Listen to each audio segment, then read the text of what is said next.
It was 10:42 p.m., and the street outside was so quiet you could hear the hum of the flickering light above the stairwell.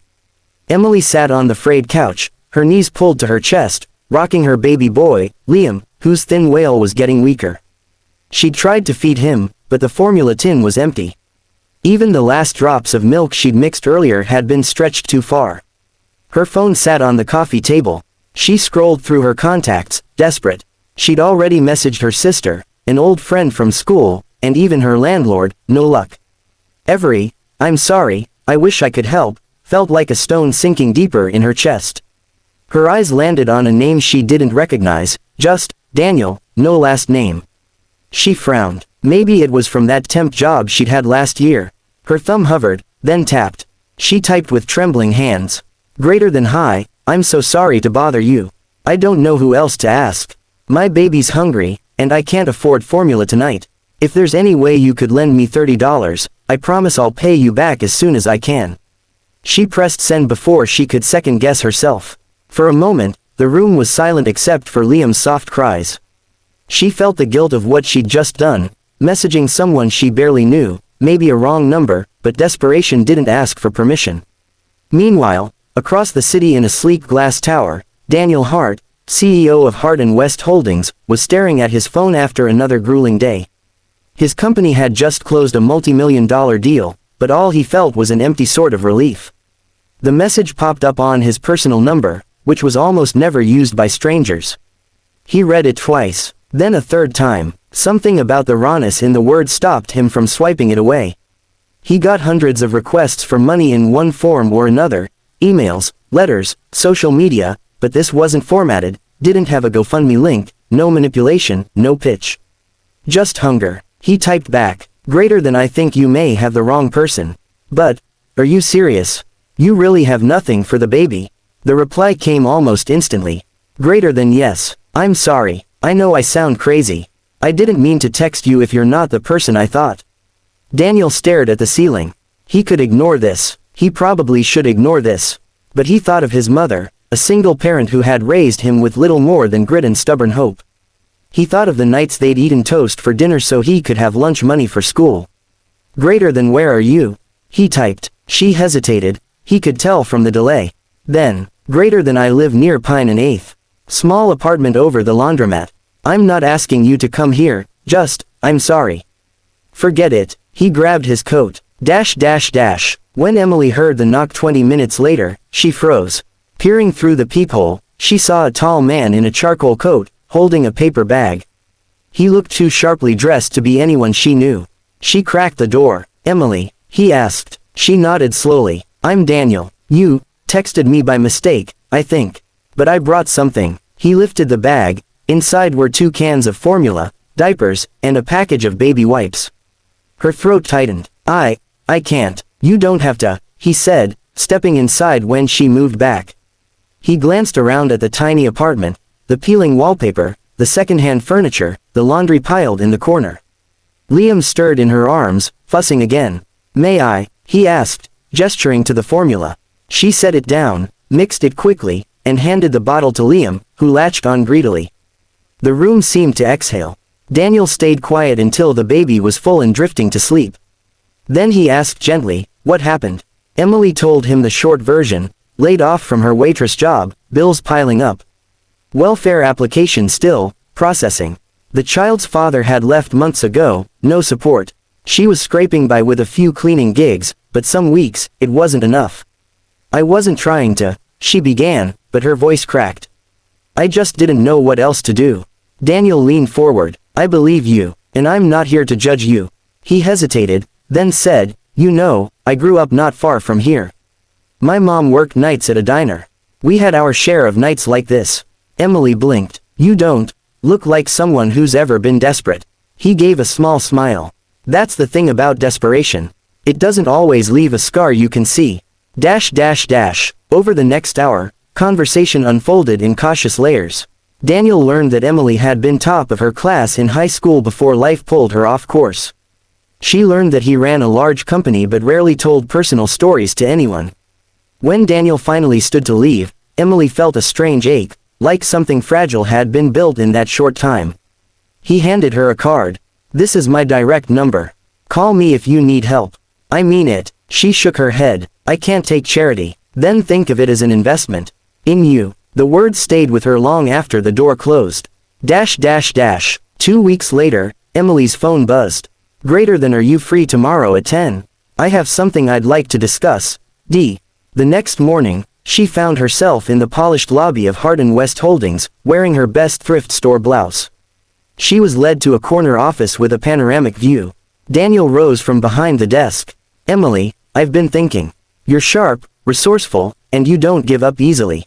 Those are qualities I look for in my employees. Her heart stuttered. Are you offering me a job? He nodded. Entry level, admin work. But steady pay, benefits. It's yours if you want it. Tears blurred her vision. I don't know what to say. Say yes. Months passed. Emily learned fast, working harder than anyone expected. Liam grew stronger, healthier. One evening, she found herself in Daniel's office again, not because she needed help, but because she'd been promoted to project coordinator.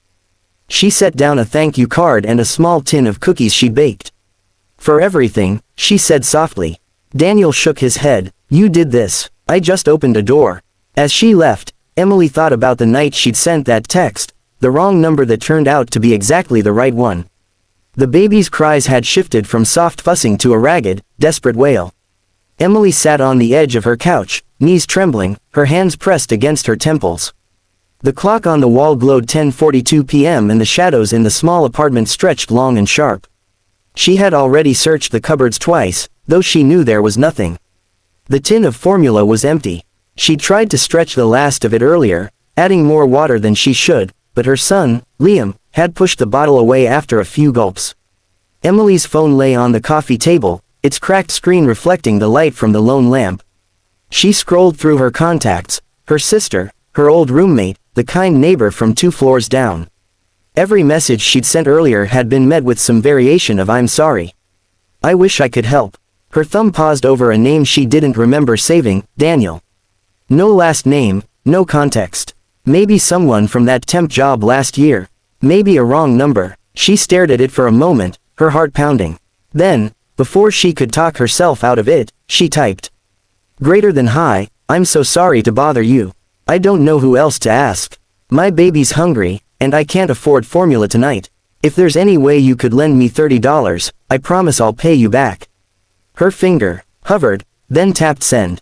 She immediately regretted it, pressing the phone to her chest.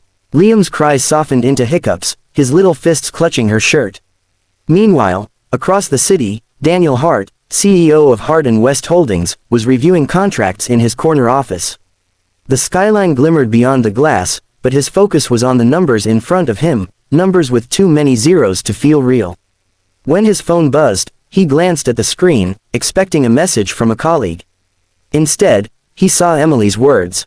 He read them twice. Then again, he received plenty of requests for money through official channels, but those were polished proposals or carefully written pleas. This wasn't that. There was no link, no sob story with photographs. Just a few raw, unguarded sentences. He replied, greater than, I think you might have the wrong number. But, are you serious? You really have nothing for your baby? A minute passed. Then, greater than, yes, I'm sorry. I know I shouldn't have messaged you. Daniel stared at the reply. He could delete the thread and move on. He could send a polite, good luck. But instead, he typed, greater than, where are you? When the knock came 20 minutes later, Emily froze. She looked through the peephole and saw a tall man in a charcoal coat, holding a paper bag. He didn't look like anyone from her neighborhood. She opened the door a crack. Emily, he asked. Yes, I'm Daniel. You texted me. He lifted the bag. I brought something. Inside were 2 cans of formula, a pack of diapers, and baby wipes. Emily's eyes burned. I can't. You don't have to, he said simply, stepping inside when she moved aside. He noticed the peeling wallpaper, the sagging couch, the laundry basket in the corner. Liam whimpered softly, and Daniel's gaze softened. Let's get him fed, he said. Minutes later, Liam was drinking from the bottle, his tiny hands gripping Emily's fingers. The sound of his contented swallowing was almost enough to make her cry. When he finished, Daniel asked gently, what happened? Emily told him the bare facts, job loss, bills piling up, no child support, waiting for welfare approval. I wasn't trying to scam anyone, she said quickly. I just didn't know what else to do. Daniel nodded slowly. I believe you. Part 2 The offer. They spoke for nearly an hour. Emily learned that Daniel had grown up not far from her neighborhood, raised by a single mother who'd worked nights at a diner. You don't look like someone who's ever had to worry about money, Emily said. Daniel smiled faintly. That's the thing about struggle, you don't always wear it on your face. When he finally left, he handed her a business card. This is my direct number. Call me if you need anything. And I mean it. Emily nodded, but after closing the door, she whispered to herself, I can't keep taking charity. 2 weeks later, her phone buzzed with a message from him. Greater than, are you free tomorrow morning? I have something to discuss. She almost didn't go, but the thought of an unopened door nagged at her. The next day, Emily stepped into the polished marble lobby of Hart & West Holdings.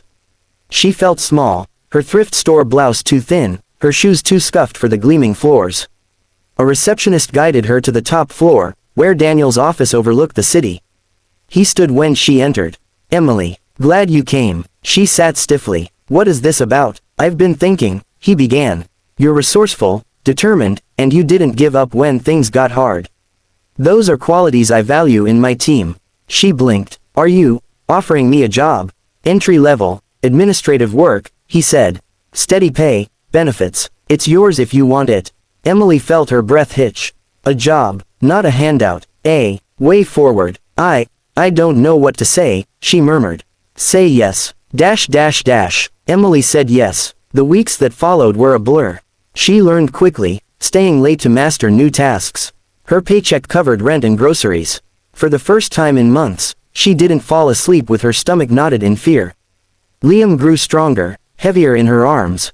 His cheeks filled out, and he learned to giggle, a bright, bubbling sound that made Emily's heart ache with relief. Months later, Emily found herself in Daniel's office again, but this time for a different reason. She had just been promoted to project coordinator. She placed a small tin of homemade cookies on his desk. What's this? He asked. A thank you, she said, for opening that door. Daniel leaned back, studying her. You walked through it, that was all you. Emily smiled. Still, thank you. As she left his office, she thought about the night she had sent that text, the wrong number that turned out to be the right one.